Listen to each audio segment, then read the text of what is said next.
حافظوا على الصلوات والصلاة الوسطى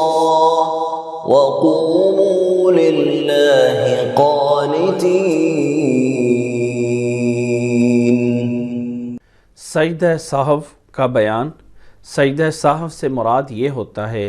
کہ انسان نماز میں کہیں بھول گیا ہے تو اس بھولنے کی کمی کو آخر میں 2 سجدے کر کے پورا کر لیا جاتا ہے۔ یاد رکھ لیں کہ اگر کوئی انسان پڑھنے میں بھول گیا ہے، کسی قرات کے اندر بھول گیا ہے یا کسی دعا کے پڑھنے میں آگے پیچھے بھول گیا ہے تو اس پہ کوئی سجدہ سہو نہیں ہوتا۔ ہاں اگر سورۃ فاتحہ پڑھنی بھول گیا ہے تو وہ رکعت ہی شمار نہیں ہوتی ہے، کیونکہ سورۃ فاتحہ کے بغیر نماز نہیں ہوتی ہے۔ اس کے علاوہ انسان کسی بھی دعا میں، کسی بھی ذکر میں بھول گیا ہے تو اس سے جو ہے وہ ثواب میں کمی بیشی ہو سکتی ہے، لیکن سجدہ سہو لازم نہیں ہوگا۔ سجدہ سہو اللہ کے نبی صلی اللہ علیہ وسلم سے نماز میں کہیں کمی بیشی اس کے ادا کرنے میں ہو رہی ہوتی تو وہاں پہ لازم ہوتا ہے، اور اس کا طریقہ یہ ہے کہ جب نماز پوری کر لی جائے اور آخری تشہد میں بیٹھے ہوں، دروشی پڑھ لیا، دعائیں پڑھ لی، اب صرف سلام باقی رہ گیا ہے تو سلام سے پہلے 2 سجدے کر لیے جائیں اللہ اکبر کہہ کے۔ پہلا سجدہ، پھر اٹھ کے بیٹھنے کے بعد پھر جو ہے وہ دوسرے سجدے میں گئے اور پھر دوسرے سجدے کے بعد جو ہے وہ سلام پھیر لینا۔ یہ ہے اللہ کے نبی صلی اللہ علیہ وسلم سے سجدہ سہو کا طریقہ۔ اسی طرح سلام پھیر کر پھر 2 سجدے کر لینا الگ سے بعد میں، یہ بھی سجدہ سہو کے طریقے میں جائز ہے۔ نبی صلی اللہ علیہ وسلم سے اس بارے میں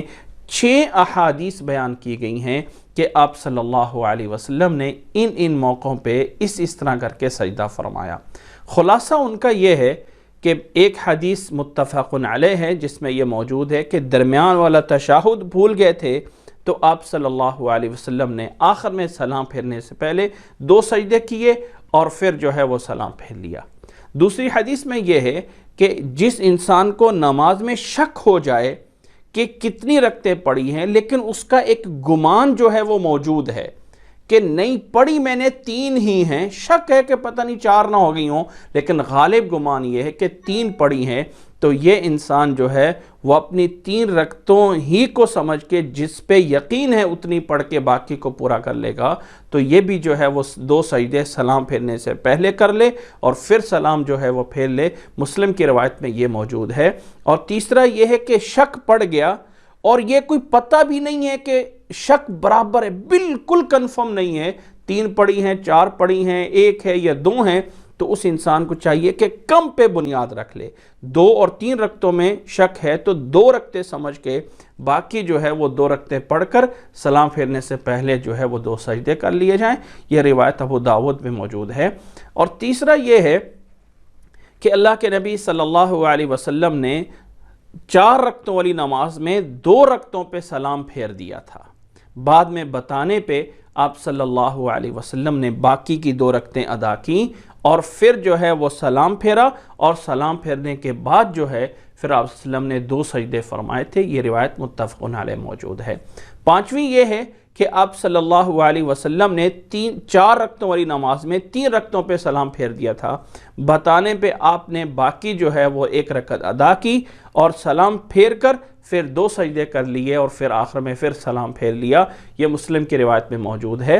اور 6 واقعہ یہ ہے کہ آپ صلی اللہ علیہ وسلم نے 4 رکعتوں والی نماز کو 5 رکعتیں پڑھ دیا تھا،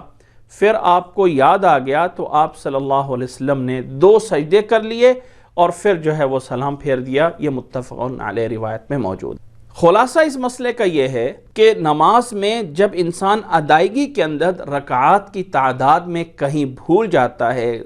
کم پڑھ لیتا ہے، تو اسے باقی پورا کر کے 2 سجدے کرنے ہوتے ہیں، یا وہ زیادہ پڑھ لیتا ہے اور بعد میں یاد آنے پہ صرف 2 سجدے کر لینے ہوتے ہیں، اور یہ 2 سجدے آخر میں درود شریف کے بعد، دعائیں پڑھنے کے بعد، سلام پھیرنے سے پہلے بھی کیے جا سکتے ہیں اور سلام پھیر کر بعد میں بھی 2 سجدے کیے جا سکتے ہیں۔ اسے سجدہ سہو کہا جاتا ہے۔